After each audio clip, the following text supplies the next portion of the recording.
In 1999, a Knicks player named Rick Brunson checked into the NBA Finals.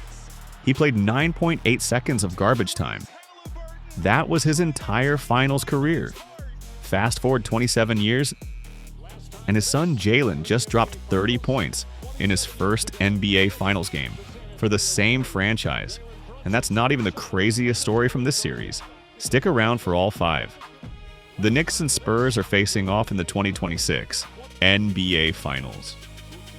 You've seen the highlights, but here's what nobody is talking about. A father who played 10 seconds. A player who was traded from the only team he ever loved. A 7'4" phenom who can't fit in a hotel bed. And a man playing for his dead mother. These are the stories behind the box score. This NBA Finals is one of the most emotionally stacked series in basketball history, and I guarantee you've missed these stories. From Wembanyama's secret bedtime routine to the most heartbreaking father-son arc in NBA history. Here are 5 facts about Knicks versus Spurs that change everything. Knicks, Spurs, 2026 NBA Finals. New York is up 2-0 heading into Game 3. You've seen Jalen Brunson take over. You've seen Wembanyama put up 29 and 9. You've seen the highlights everywhere, but here at Court Kings we go deeper. Way deeper. Because behind every box score is a story that changes how you see these players. Let's count down 5 facts about this finals that nobody is talking about. Number 5. And this one, I don't even know how to start this without getting emotional. 1999 NBA Finals, Knicks versus Spurs, Game 3. The Knicks are getting blown out, and with about 10 seconds left, a journeyman guard named Rick Brunson checks into the game. He touches the ball maybe twice. The buzzer sounds. He walks off. 9.8 seconds. That was his entire NBA Finals career. Rick Brunson was undrafted. He fought his way into the league. He spent 9 years bouncing between 8 different teams. He was the definition of a guy who just wanted to be there. Just wanted to be part of something. Now fast forward, 2026. Jalen Brunson, Rick's son, walks onto the floor for Game 1 of the NBA Finals. Same franchise, same city, same dream. And he drops 30 points, scores 13 in the fourth quarter, and leads the Knicks to a comeback win. The Brunsons are the first father-son duo in NBA history to each play in the finals for the same team. And here's the part that gets me. Rick Brunson is now a Knicks assistant coach. He's on the bench, he's in the huddle. He's watching his son, the baby he held when he was just an undrafted rookie trying to survive, become the best player on a finals team. That's not just sports. That's not even just basketball. That's a father watching his son finish what he started 27 years ago. Number 4. Victor Wembanyama, 7'4", 8-foot wingspan. The most physically unique athlete in the history of the NBA. And the man literally does not fit in a hotel bed. Bill Simmons revealed this on his podcast, and multiple sources have confirmed it. NBA teams that host the Spurs have to arrange custom bed extenders just so Wemby can sleep. The Spurs actually travel with equipment to make sure their franchise player can lie down at night. But it gets better. Wembanyama has the strictest bedtime routine in the league. Every single night, road or home, he puts his phone on airplane mode at 9 p.m., reads for exactly 1 hour, lights out at 10:30 p.m. Not joking, not exaggerating. The 22-year-old superstar who just dropped 29 and 9 in Game 2 of the NBA Finals reads fantasy books like he's in middle school and goes to bed before most of us. And you know what? It's working. Because this kid, and he is still a kid, is playing in his first NBA Finals and looking like he belongs there. The alien sleeps like a monk. There's something weirdly beautiful about that. If these stories are hitting different, hit that subscribe button. Court Kings is where basketball greatness lives. Drop your prediction in the comments. Who wins this series? Knicks or Spurs? We're not even halfway done. Number 3 is something else. Number 3.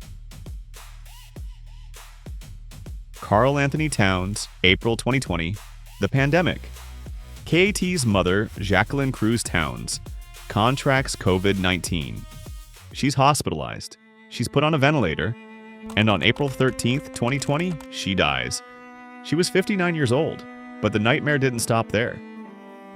During the pandemic, Kat lost 7 more family members to the virus, 7 other relatives. Gone. Now it's June 2026, Game 1 of the NBA Finals. The biggest stage in basketball. The Knicks haven't been here in 23 years. The pressure is unfathomable. And after the game, a 105-104 win, KAT told reporters something that stopped me cold. He said, "I don't know what it was, but I just felt a calm and a peace that, I don't know, had to be coming from the woman above." He said he felt his mother in the building during the game, watching him. This is a man who lost 8 family members to a virus, who spent years grieving in the public eye. And in the biggest moment of his career, he wasn't thinking about the trophy. He was thinking about his mom. Karl Anthony Towns is playing in the 2026 NBA Finals. But he's not playing for himself. He's playing for Jacqueline. Number 2. And you have to respect the pettiness. 1999 NBA Finals. Same matchup. Knicks versus Spurs. Before Game 1 in San Antonio, the Spurs do something absolutely diabolical. When the Knicks take the floor for starting lineup introductions, the Spurs play the Chicago Bulls intro music. Why? Because the Jordan, Pippen, Rodman Bulls had eliminated the Knicks from the playoffs 4 times in the 1990s, including the year before in 1998. San Antonio was rubbing salt in a wound that wasn't even healed yet. They were trolling. Hard. Now fast forward 27 years. 2026 NBA Finals. The Knicks return to San Antonio for Game 1. Different era, different rosters, different NBA. And the Spurs do it again. During the 2026 Game 1 starting lineup introductions, San Antonio found a way to troll the Knicks.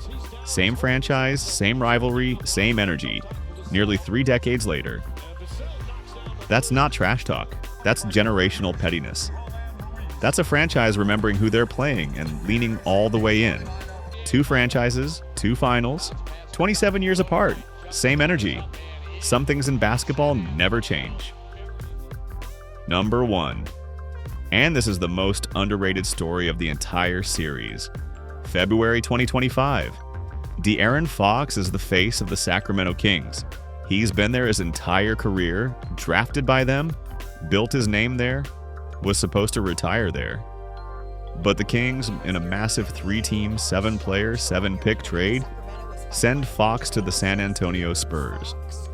It was a franchise reset, a rebuild. The Kings decided they couldn't win with Fox, so they shipped him off to a young Spurs team that wasn't supposed to be ready yet. Nobody thought the Spurs were finals bound. Not in year 2 with Wemby. Not with a new point guard still figuring out the system. It looked like a long-term play. Then they won, and won, and won. Now it's June 2026. De'Aaron Fox is starting in the NBA Finals against the Knicks, alongside Wembanyama. The Kings, the team that traded him, haven't made the playoffs since he left. Think about that. The franchise he gave everything to decided he wasn't the guy. 13 months later, he's 4 wins away from a ring, and they're sitting at home. Fox hasn't said much about it publicly. He doesn't have to. His game is doing all the talking. One of the most poetic, underrated stories of this entire finals, and almost nobody is covering it. And those are the stories behind the 2026 NBA Finals. Rick Brunson's 9.8 seconds becoming his son's 30 points. Wembanyama reading fantasy books in a custom bed extender. K8 playing for his mother. The Spurs trolling across 3 decades. And De'Aaron Fox traded away, now 4 wins from a championship. This is why we watch basketball, not for the box scores, for the people. If you want more content like this, subscribe to Court Kings. We drop the basketball moments that actually matter. And comment below, XO, which of these stories hit you the hardest? Game 3 is coming, and this series is far from over. See you in the next one.